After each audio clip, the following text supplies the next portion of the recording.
आंग्ल मराठा संघर्ष 18वीं शताब्दी के उत्तरार्ध और 19वीं शताब्दी के पूर्वार्ध लगभग 45 वर्षों में अंग्रेजों और मराठों के बीच राजनीतिक सर्वोच्चता के लिए 3 बार मुठभेड़ हुए, जिसमें अंग्रेज अंतिम रूप से विजयी हुए। पानीपत के तृतीय युद्ध में पराजय के बाद माधवराव पानीपत के तृतीय युद्ध में पराजय के बाद माधवराव 1761 से 1772 ने मराठों की खोई हुई प्रतिष्ठा को पुनः बहाल करने का प्रयास किया। 1772 में माधवराव की मृत्यु के उपरांत उसका छोटा भाई नारायण राव पेशवा बना। 1773 में उसके चाचा रघुनाथ राव ने उसकी हत्या कर दी। नारायण राव के पुत्र माधव नारायण राव को जब पेशवा घोषित किया गया, तब रघुनाथ राव ने पेशवा बनने की चाहत में अंग्रेजों से मदद मांगी।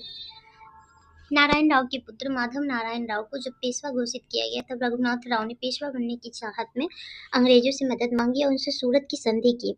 यहीं से आंग्ल मराठा युद्ध की नींव पड़ी। सूरत की संधि 1775 के तहत पेशवा पद के बदले नजराना तथा सालसेट, बसीन एवं थाने का क्षेत्र अंग्रेजों को देना निश्चित हुआ। सूरत एवं भरूच का राजस्व भी अंग्रेजों को दिया जाना तय हुआ। इसके बदले अंग्रेज राघोवा को पेशवा बनाने पर सहमत हो गई। सूरत की संधि बम्बई की अंग्रेजी सरकार एवं रघुनाथ राव के बीच हुई थी। सूरत की संधि जो है रघुनाथ राव मराठा पेशवा बम्बई की अंग्रेजी सरकार के मध्य हुई, जिसका कलकत्ता अंग्रेजी सरकार ने विरोध किया। प्रथम आंग्ल मराठा युद्ध 1775 से 1782। सूरत की संधि के तहत कर्नल कीटिंग के नेतृत्व में जब एक अंग्रेज सेना सूरत पहुंची, तो मराठों ने इसका विरोध किया। प्रथम आंग्ल मराठा युद्ध सूरत की संधि के तहत कर्नल कीटिंग के नेतृत्व में जब एक अंग्रेज सेना सूरत पहुंची, तो मराठों ने उसका विरोध किया। परिणामस्वरूप 18 मई 1775 को आरस के मैदान में अंग्रेजों और मराठा सेनाओं के बीच युद्ध हुआ, जिसमें मराठों की पराजय हुई। हालांकि पूना में मराठों का अधिकार बना रहा। युद्ध पश्चात पुरंदर की संधि हुई। पुरंदर की संधि 1776 के तहत यह निश्चित किया गया कि कंपनी राघोवा का समर्थन नहीं करेगी, किंतु सालसेट व थाने पर अंग्रेजों का प्रभुत्व बना रहेगा। पुरंदर की संधि कलकत्ता की अंग्रेजी सरकार और पूना दरबार के बीच हुई थी। पुरंदर की संधि हुई थी कलकत्ता की अंग्रेजी सरकार और पूना दरबार के बीच हुई थी। बम्बई की अंग्रेजी सरकार ने पुरंदर संधि का विरोध किया। बम्बई की अंग्रेजी सरकार ने पुरंदर संधि का विरोध किया। परिणामतः बम्बई सरकार ने पुनः युद्ध छेड़ दिया। 1779 में पश्चिमी घाट में स्थित तालगांव की लड़ाई में अंग्रेजों को पराजय झेलनी पड़ी। फलस्वरूप बम्बई सरकार को पूना दरबार से बड़गांव की अपमानजनक संधि करनी पड़ी। बड़गांव की संधि 1779 के तहत 1773 के बाद बम्बई सरकार द्वारा विजित सारे मराठा क्षेत्र वापस करने पड़े। वारेन हेस्टिंग्स के लिए यह काफी अपमानजनक संधि थी। बड़गांव की संधि फलतः उसने इसे मानने से इनकार कर दिया। कालांतर में अंग्रेज सरकार और पूना दरबार के बीच सालवाई की संधि हुई। सालवाई की संधि 1782 महाजी सिंधिया की मध्यस्थता से संपन्न हुई। सालसेट व एलिफेंटा अंग्रेजों के पास रहने दिया गया। कंपनी ने पेशवा का पेंशन देना स्वीकार कर लिया। सालसेट संधि के तहत इसी समय फड़नवीस, इसे मराठों का मैकैया वेरी कहा जाता है, फड़नवीस को एवं महाजी सिंधिया के मध्य प्रभावशीलता का द्वंद्व आरंभ हो गया। 1800 में फड़नवीस की मृत्यु के बाद बाजीराव द्वितीय 1795 से 1818 एक स्वेच्छाचारी शासक बन गया। इसने सिंधिया व होलकर को परस्पर लड़वाकर अपनी सर्वोच्चता बनाए रखने की सोची। उधर सिंधिया व होलकर भी इसी प्रयास में थे कि पेशवा उनके प्रभाव में आ जाए। इस संदर्भ में पेशवा ने 1801 में जसवंतराव होलकर के भाई की हत्या कर दी, तो होलकर ने पेशवा और सिंधिया की सम्मिलित सेना को हडपसर नामक स्थान पर पराजित किया। इस संदर्भ में पेशवा ने 1801 में जसवंतराव होलकर के भाई की हत्या कर दी, तो होलकर ने पेशवा तथा सिंधिया की सम्मिलित सेना को हडपसर नामक स्थान पर पराजित किया। तत्पश्चात पेशवा ने भागकर बसीन में शरण ली, जहां उसने अंग्रेजों ने बसीन की संधि की। बसीन की संधि 1802 के तहत पेशवा ने अपनी स्वायत्ता अंग्रेजों को सौंप दी। इस संधि के तहत पेशवा ने पूना में अंग्रेजी सेना को रखना स्वीकार किया। गुजरात तथा तुंगभद्रा नदी के दोआब क्षेत्र अंग्रेजों को सौंप दिए। मराठों के विदेशी संबंध अंग्रेजों के अधीन हो गए। पेशवा ने सूरत नगर कंपनी को सौंप दिया। यह संधि द्वितीय आंग्ल मराठा युद्ध का कारण बनी, क्योंकि इस संधि के प्रावधान मराठा सरदारों को अपमानजनक लगे। बसिन की संधि पेशवा ने अपनी स्वायत्तता अंग्रेजों को सौंप दी। इस संधि के तहत पेशवा ने पूना में अंग्रेजी सेना को रखने स्वीकार किया। गुजरात तुंगभद्रा नदी के दोआब क्षेत्र अंग्रेजों को दिए। मराठों के विदेशी संबंध अंग्रेजों के अधीन हो गए। पेशवा ने सूरत नगर कंपनी को सौंप दिया। यह संधि द्वितीय आंग्ल मराठा युद्ध का कारण बनी, क्योंकि इस संधि के प्रावधान मराठा सरदारों को अपमानजनक लगे। द्वितीय आंग्ल मराठा युद्ध 1803 से 1805। बसिन की संधि को कालांतर में मराठों द्वारा चुनौती दी गई।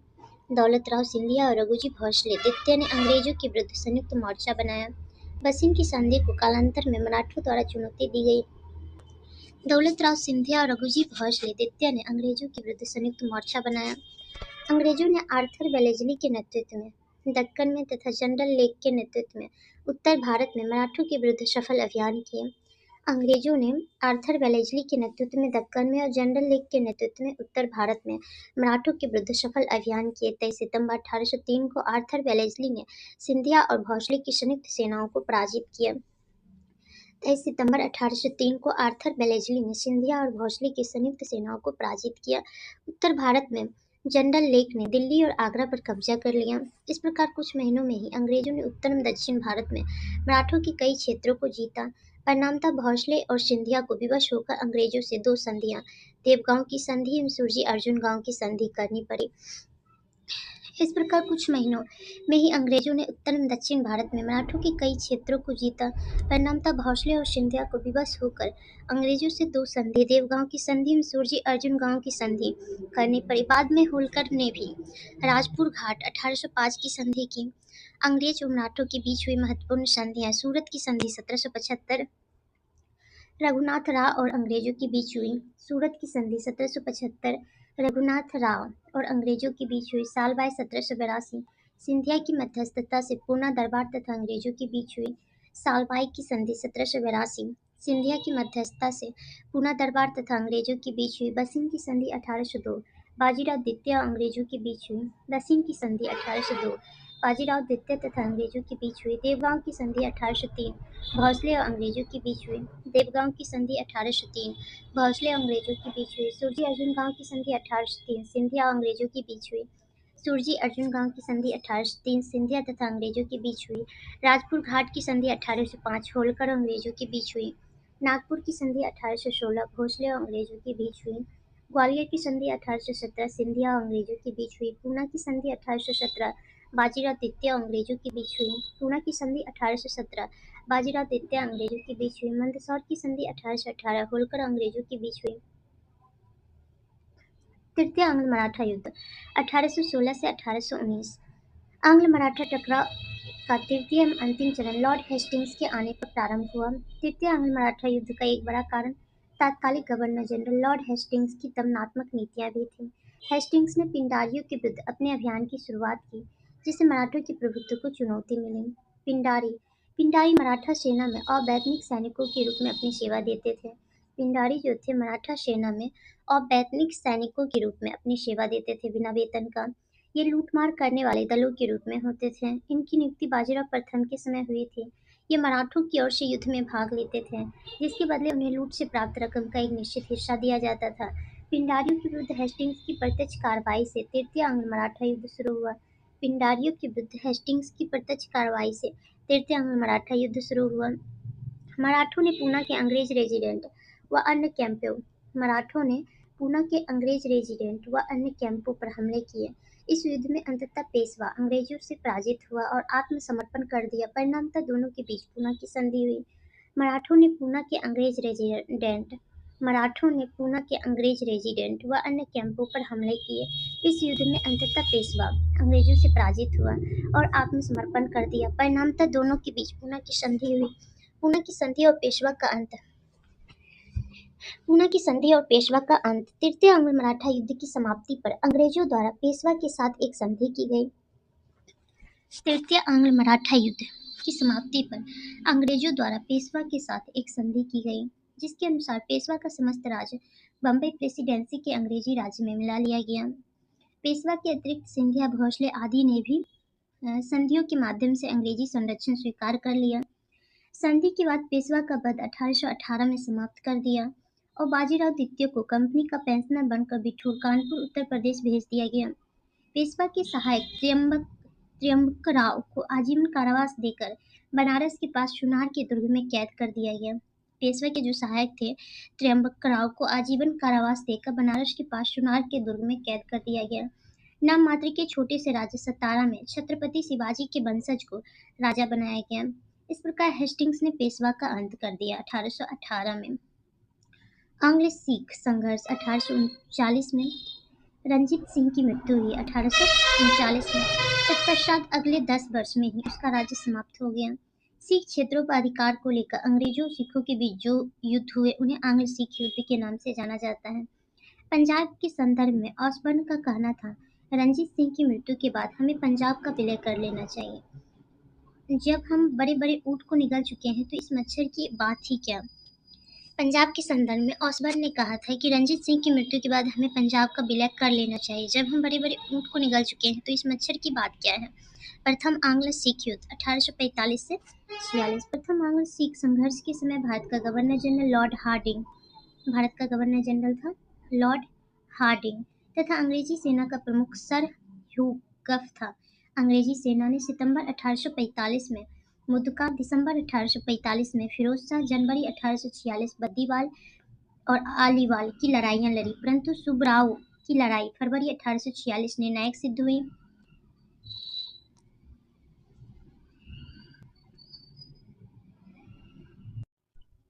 इस युद्ध के पश्चात मार्च 1846 में अंग्रेजों और सिखों के बीच लाहौर की संधि संपन्न हुई। इस संधि के अनुसार सिखों ने सतलज नदी के से दक्षिण की तरफ के सारे क्षेत्र अंग्रेजों को सौंप दिए। सतलज नदी के लाहौर संधि के तहत सतलज नदी के दक्षिण की तरफ के सारे क्षेत्र अंग्रेजों को सौंप दिए। इस संधि के बदले में अंग्रेजों ने दलीप सिंह को महाराजा तथा लाल सिंह को वजीर के रूप में स्वीकार कर लिया। इस संधि के बदले में अंग्रेजों ने दिलीप सिंह को महाराजा तथा लाल सिंह को वजीर के रूप में स्वीकार कर लिया। लाहौर के क्षेत्रफल को कम करने के उद्देश्य से अंग्रेजों ने राजा गुलाब सिंह को बेच दिया। लाहौर के क्षेत्र को कम करने के लिए अंग्रेजों ने कश्मीर क्षेत्र को राजा गुलाब सिंह को बेच दिया, जिस कारण सिखों ने लाल सिंह के नेतृत्व में पुनः विद्रोह कर दिया। आगे चलकर दिसंबर 1846 में भैरोबल की संधि संपन्न हुई, जिसके अनुसार राजा दिलीप सिंह के वयस्क होने तक ब्रिटिश सेना को लाहौर में तैनात कर दिया गया। सिख सरदारों की एक परिषद अंग्रेजी रेजिडेंट की अध्यक्षता में शासन के कार्य हेतु नियुक्त की गई तथा राज्य के किसी भी हिस्से में ब्रिटिश सेना की तैनाती सुनिश्चित कर दी गई। रंजीत सिंह 1780 से 1839। रंजीत सिंह का जन्म 1780 सुकरचकिया मिसल के प्रमुख महासी के यहाँ हुआ था। महासी की मृत्यु के बाद 1792 में रंजीत सिंह 12 वर्ष की आयु में सुकरचकिया मिसल के प्रमुख बने। 1799 में रंजीत सिंह ने लाहौर पर कब्जा कर लिया। 1802 में भंगी मिसल से अमृतसर छीन लिया। रंजीत सिंह ने कुछ ही वर्षों में मुल्तान, कश्मीर, पेशावर पर अधिकार कर लिया। महाराजा रंजीत सिंह ने लाहौर को अपनी राजधानी बनाया। रंजीत सिंह ने अपनी सेना का गठन यूरोपीय ढंग से किया, जिसमें घुड़सवार के प्रशिक्षण के लिए फ्रांसीसी सेनापति आलाट, पैदल सेना के लिए इटली के सेनापति बंतूरा, तोपखाने के प्रशिक्षण के लिए फ्रांसीसी जनरल कोट एवं अमेरिकी कर्नल गार्डनर को नियुक्त किया गया। रंजीत सिंह के सैन्य संगठन को भारतीय पृष्ठभूमि में ब्रिटिश फ्रांसीसी सैन्य व्यवस्था कहा जाता था। रंजीत सिंह के सैन्य संगठन को भारतीय पृष्ठभूमि में ब्रिटिश फ्रांसीसी सैन्य व्यवस्था कहा जाता था। कहा जाता है कि रंजीत सिंह की फौज एशिया की दूसरी सबसे अच्छी फौज थी। रंजीत सिंह की फौज जो थी एशिया की दूसरी सबसे अच्छी फौज थी। पहला स्थान अंग्रेजी ईस्ट इंडिया कंपनी की फौज का था। रंजीत सिंह ने 1809 में राज्य की सुरक्षा की दृष्टि से चार्ल्स मैटकॉफ से अमृतसर की संधि की। रंजीत सिंह ने 1809 में राज्य की सुरक्षा की दृष्टि से चार्ल्स मैटकॉफ से अमृतसर की संधि की। अपने भाई द्वारा अपदस्थ अब्दाली के पुत्र शाह शुजा की सहायता के कारण महाराजा रंजीत सिंह को वह प्रसिद्ध कोहिनूर हीरा प्राप्त हुआ, जिसे नादिर शाह लाल किले से लूट कर ले गया था। अपने भाई द्वारा अपदस्थ अब्दाली के पुत्र शाह शुजा की सहायता के कारण महाराजा रंजीत सिंह को वह प्रसिद्ध कोहिनूर हीरा प्राप्त हुआ, जिसे नादिर शाह लाल किले से लूट कर ले गया था। फ्रांसीसी यात्री विक्टर जागमा ने रंजीत सिंह की तुलना नेपोलियन से की थी। फ्रांसीसी यात्री विक्टर जागमा जो है रंजीत सिंह की तुलना नेपोलियन से की थी। द्वितीय आंग्ल सिख युद्ध 1848 से 1849। फ्रांसीसी यात्री विक्टर जागमा ने रंजीत सिंह की तुलना नेपोलियन से की थी। द्वितीय आंग्ल सिख युद्ध 1848 से 49। मुल्तान के गवर्नर मूलराज को अपदस्थ करने के कारण सिखों ने विद्रोह किया। मुल्तान के गवर्नर मूलराज को अपदस्थ करने के कारण सिखों ने विद्रोह किया। जिसका लाभ उठाकर डलहौजी ने युद्ध की घोषणा की। रामनगर का युद्ध नवंबर 1848, चिलियावाला का युद्ध जनवरी 1849 द्वितीय अंग्ल-सिख युद्ध से संबंधित है। रामनगर का युद्ध नवंबर 1848, चिलियावाला का युद्ध जनवरी 1849 द्वितीय अंग्ल-सिख युद्ध से संबंधित है। लॉर्ड डलहौजी के शासनकाल में चार्ल्स नेपियर के नेतृत्व में अंग्रेजी सेना ने फरवरी 1849 में गुजरात के युद्ध में अंतिम रूप से सिख सेना को परास्त किया। लॉर्ड डलहौजी के शासनकाल में चार्ल्स नेपियर के नेतृत्व में अंग्रेजी सेना ने फरवरी 1849 में गुजरात के युद्ध में अंतिम रूप से सिख सेना को परास्त किया। गुजरात युद्ध जीतने के पश्चात लॉर्ड डलहौजी ने मार्च 1849 में पंजाब को अंग्रेजी राज के अंतर्गत विलय कर लिया। गुजरात युद्ध जीतने के पश्चात लॉर्ड डलहौजी ने मार्च 1849 में पंजाब को अंग्रेजी राज्य के अंतर्गत विलय कर लिया। महाराजा दिलीप सिंह को अंग्रेजों ने लगभग 5 लाख रुपए की वार्षिक पेंशन पर शिक्षा के लिए इंग्लैंड भेज दिया। महाराजा दलीप सिंह से कोहिनूर हीरा लेकर ब्रिटिश राजकूट में लगा दिया। अन्य युद्ध तथा संधियां। आंग्ल नेपाल युद्ध। लॉर्ड हेस्टिंग्स ने सर्वप्रथम नेपाल राज्य के निवासी गोरखाओं से युद्ध किया। लॉर्ड हेस्टिंग्स ने